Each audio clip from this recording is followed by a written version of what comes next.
대표님, 지금 남미나 아프리카 수준으로 네. 떨어진 게 이 정치인들의 이 말폭탄 사태입니다. 네. 정말 어떻게 정치인들을 그것도 무슨 초선이나 또 원에 있는 정치인들도 아니고 우리나라에서 내놓으라 하는 정치인이라고 할 수 있지 않습니까? 그렇죠. 말폭탄을 먼저 터뜨린 사람이 송영길 전 대표 아닙니까? 그렇죠.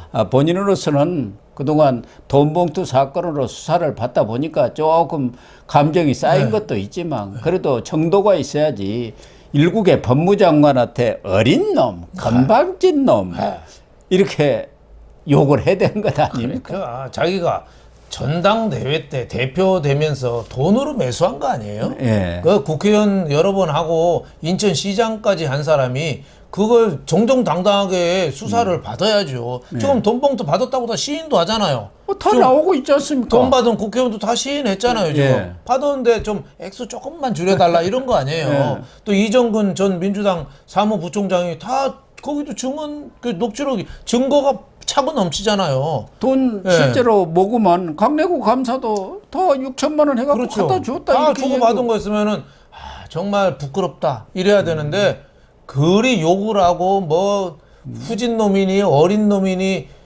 되도 않은 사건을 가지고 그렇죠. 이렇게 압수수색을 뭐 몇백 번 하고 진다고 아니 이렇게 막 공당이 돈을 주고 그 의원들한테 돈 주고 표를 샀으면 그걸 어떻게 대도하는 사건이에요. 그러니까. 우리나라 민주주의의 뿌리를 흔드는 거지. 예. 예, 거기에 대해서 그 욕을 하고 거기에 또 민영배라고 그 참 수준이 의심스러운 의원이 있습니다. 유장털탕 흑역사를 쓴 사람이 민영배 그렇죠. 아닙니까?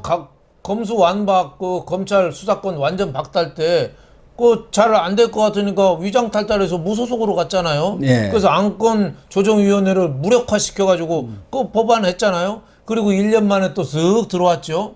뻔뻔한 국회의원이죠. 이런 사람이 또 한동훈은 뭐 어이없는 점점인데 어이없는 새끼지요 뭐. 자식이나 새끼. 어이없는 자식이나 뭐 그런 식으로 건방진 놈이니 뭐 온갖 욕을 다 해놨어요. 그게 참 이 민영배도 전남대 운동권 출신으로서 노무현 정부 때 청와대 행정관 했던 친구거든요. 예. 광산구청장도 하고 그런데 저렇게 욕을 해야 되는데 참 한심하기 짝이 없죠.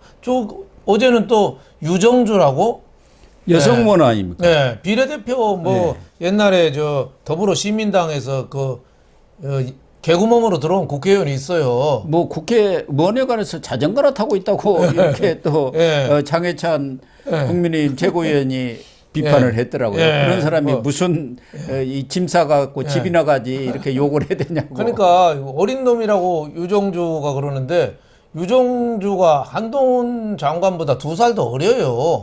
근데 어떻게 어린 놈이라고 해요. 참 있을 수가 없는 우리나라 국회의원들 의원회관을 여의도에서 빼가지고 저는 어디 쓰레기장 위에다가 국회의원회관을 짓든지 아니면은 저 어디 무인도에 가서 이 통신 다 끊고 지네끼리 싸우라고 하든지 아니면 저 인조가 옛날에 병자호란때 피난 갔던 남한산성 꼭대기다가 국회의원 회관을 져서 거기서 텐트 치고 살으라고 하든지 이게 도대체 여의도 서울시장 한복판에 서울시내 한복판에서 부끄럽게 짝이 없습니다. 하도 후진 욕을 해가지고. 네. 여기에 또 김영민 의원도 등장을 합니다. 네. 이 사람도 무슨 일 있으면 절대 빠지지 않는 사람 아닙니까? 민주주의를 파괴하는 금수 입으로. 금수. 그러니까 동물 같은 입이다라는 거 아니겠습니까? 그렇죠. 결국 윤석열 대통령을 물 것이다. 이렇게 얘기를 했고. 윤 대통령은 왜 물어요? 그러니까. 이 송영길은 네. 이 막말을 이렇게 퍼붓고 나니까 한동훈 장관이 반격을 했지 않습니까? 운동권 평생 해갖고 이렇게 정말 힘들게 생활하는 또 돈 버는 이 시민들, 우리 국민들을 훈계하듯이 이렇게 하면서 군림해 온 사람이고 우리 정치를 후지게 한 사람이다 하니까 거기다가 후지게 법무장관 했고 수사도 후지게 했다 하면서 한동훈은 환관 조고 같은 역할을 지금 하고 있다. 그러니까 진시황 때 알죠. 조고라는 예. 사람이 있지 않습니까? 예, 예, 유명한 황가. 예, 나라 말아 먹었죠. 지록 유마를 만들어낸 예. 사람 네, 아닙니까? 네, 네. 이렇게 또 욕을 해댔더라고요. 근데 뭐 한동훈 장관이 대통령 뭐 비서도 아니고 내각 장관 아니에요? 예. 예, 그리고 법무부 장관으로서 일을 잘하고 있잖아요. 그런 사람을 간신 조고하고 비기는 건 말도 안 되고, 제가 보기에는 김용민 의원 이 사람이 말하는 거 보면은 좀 인격에 문제가 있어요. 예. 이런 사람을 지금 민주당에서는 검사범죄 대응 TF 위원장을 맡겼거든요.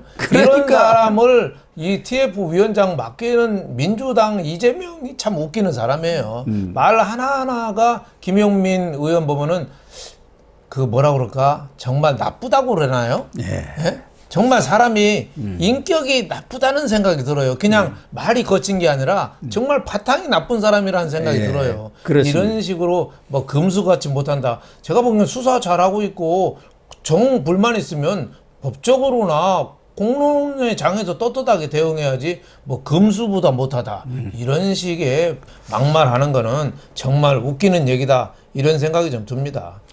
그러니까 한동훈 장관도 민주당이 하루에 한 명씩 검사 탄핵을 추진한다.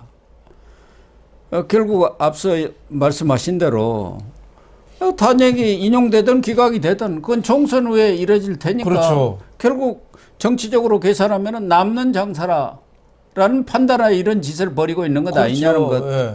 아닙니까? 그렇죠. 그러면서 민주주의를 파괴하는 유언정단 심판 청구를 민주당한테 내면은 어느 쪽이 이길 것 같으냐? 검사 탄핵이 인용될 것 같으냐? 네. 오히려 민주주의 파괴하는 유언정당 이 심판 청구가 인용될 것 같은. 네. 이쪽이 더 인용될 가능성이 크다는 것이죠. 민주당 유언 심판 청구가. 그렇죠. 그러니까 한동훈 장관이 이제 민주당 위원 정당 심판 청구를 하면은 어떻겠냐? 우리 검사 탄핵 자꾸 하는데 이거 말도 안 되는 건데 우리도 민주당을 위원정당 탄핵 심판 하면은 민주당 입장은 어떻겠냐? 예. 이런 거 그 입장을 바꿔서 생각하라는 얘기거든요. 예. 과거 이석기 그 빨갱이 들고 당 취소했잖아요. 예, 재판에서. 예. 그런 식으로 말도 안 되는 건 하지 말자 이런 뜻인데 김용민 의원이라는 자는 뭐 민주주의를 흔드는 폭거니 독재니 뭐 이런 온갖 욕을 또 다 해놨어요. 예. 그러니까 너무 무리해서 하지 말라는 한동훈 장관의 뜻이거든요. 그렇죠. 그럼요. 민주당 뭐 160석이 넘는 정당을 어떻게 위원 정당 심판 청구를 하겠어요. 하지만 이런 것처럼 지금 검사들 공무원으로서 정말 밤잠 안 자고 하잖아요. 수사 열심히 하고. 지금 어제 이원석 검찰총장도 그 수사 중에 뇌출혈로 쓰러져서 서울대병원에 입원한 검사 그 병문안에 갔어요. 예, 그럴 그랬던 정도로 거예요. 검사들이라는 건 사생활이 없이 일하잖아요. 그런 사람을 격려는 못 해줄 망정 그렇게 일일이 탄핵하고 해서 직무 정지까지 시키고 이게 말이 되느냐 이 얘기를 한 거죠. 그러다 보니까 장해찬 국민의힘 최고위원이 예. 금수가 아니라 정치 쓰레기인 김용민, 만취가 의심되는 송영길, 네. 유장탈당 흑역사를 쓴 민영배 네. 이런 사람들은 빨리 짐을 싸서 집으로 가거라. 네. 그러니까 정치판에서 사라져라. 그렇죠. 이 얘기 아닙니까? 그렇죠. 거기서 한 명이 더 있습니다. 음. 이재명.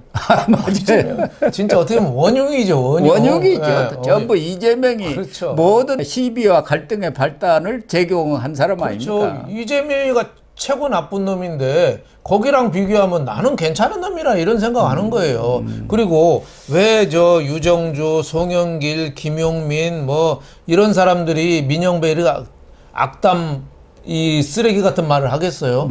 지금 민주당 이재명 강성 지지자 개딸들이 그런 말하면 환호하니까 예. 그런 말하면 밀어주잖아요. 그러니까 이거 남는 장사네 이렇게 되는 거예요. 그럼요. 예. 예. 그러니까 민주당이 자꾸 좋은 길로 가야 되는데 자꾸 망하는 길로 가는 거죠. 망하는 길로. 그 이유는 이재명이가 가장 큰 범죄의 원흉이고 그 범죄의 원흉인 이재명이가 지금 공천권을 다 쥐고 있어요. 예. 그러니까 이재명한테 잘 보이려고 하는 거죠. 이 사람 막말한 이 사람들 공천 여부는 이재명이가 지금 손에 쥐고 있습니다. 그렇습니다. 그러니까 저렇게 극성 악담을 하되는 거죠. 네. 민영배나 무슨 김용민, 유정주 이런 사람들은 초선이니까 공천에 목이 매가지고 어떻게든 이재명 눈조장을 찍어야겠다. 그렇죠. 이렇게 해서 막말도 하고 네. 과도한 뭐 언행을 할 수도 하고 있는 것 같지만 송영길은 지금 집권당 당대표를 했고 인천시장을 했고 4선 의원인가 지금 5선 의원을 한 사람 아닙니까? 그렇죠. 어떻게 보면은 운동권의 대부격이자 좌장격이고 가장 형님격 아닙니까? 그렇죠. 586에 386에 이런 사람이 이렇게 막말을 하는 게 우리 정치의 수준이라는 게 정말 그냥 저기 하수구에다 처박는 일 아닙니까? 치사한 놈이죠. 치사한 놈. 네. 과거에 윤석열 대통령 후보가 그 대통령 선언 이 경선 참여 선언을 했을 때 송영길 민주당 대표 시절에 뭐라고 그런 줄 아세요? 내가 윤석열 파일 하나하나 체크하고 있습니다. 그렇죠. 네. 엑스파일을 제일 먼저 고르는 사람이에요. 그렇죠. 그래서 맨날 그런 것만 터뜨렸잖아요. 그런 것만, 그럼 뭐 확인 안 되는 것만 계속 터뜨려서 완전 흑색 선전 마타도에 앞장선 거죠. 가장 어떻게 보면 치사한 이런 사람들이 대학 다닐 때 운동권도 제대로 안 했거든요. 네. 김일성 찬양이나 하고 다닌 사람들의 사회주의. 그렇죠. 그 시절에 도망 다니다가 어떻게 사법고시가 됐어요. 그때 사법고시는 운동권들한테 좀 봐줬습니다. 좀 하여튼 편의를 좀 봐줬어요. 뭐 출제도 그렇고 합격자 수도 그렇고 그래서 됐어요. 그 이후로는 그걸 훈장으로 해가지고 국회의원, 인천시장 탄탄대로로 30년간 누려온 사람이에요. 예. 그러니까 우리나라가 이런 사람들로부터 이제는 탈피할 때가 됐어요. 그래서 과감한 세대 교체. 지금 우리나라 진보의 가장 큰 문제가 뭐예요? 진보도 아니에요. 민주당은 어떻게 진보예요? 수국 골동이죠. 민주당의 가장 큰 문제 나만 옳다는 독선, 배타주의. 그게 운동권들이란. 운동권줄이잖아요. 저 국민의힘 보수의 약점은 뭐예요? 기회주의. 예? 기회주의. 요런 하여튼 어떻게 자리를 탐하는 기회주의. 독선하고 기회주의 요 차이거든요. 이 사람들의 시대를 이제 뛰어넘어서 내년 4월 총선에는 진짜 30대, 40대 젊은 사람, 젊은 피들이 국회로 거의 절반은 전 차지해야 된다고 봅니다. 그래야지 우리나라에 좀 희망이 있어요. 물론 뭐 젊다고 다 참신한 건 아니죠. 저 이준석 같이 저렇게 저 꼰대 같은 저 30대도 있어요. 저는 뭐 올해 103살 된 김영석 교수하고 이준석하고 누가 꼰대냐? 저는 이준석이가 꼰대고 김영석 교수는 젊은 피라고 생각합니다. 생각 자체가 프레시하니까 나이로 평가할 건 아니지만은 이 새로운 물들이 우리 정치계에 좀 들어와서 좀 판을 좀 바꿔야 된다. 옛날 DJ, YS, JP 이런 사람들은 청년들 많이 영입했잖아요. 세필수혈이라고 술을 그랬죠. 많이 했어요. 그 이후로는 전혀 안 했어요. 지금 할 때가 됐다고 봅니다.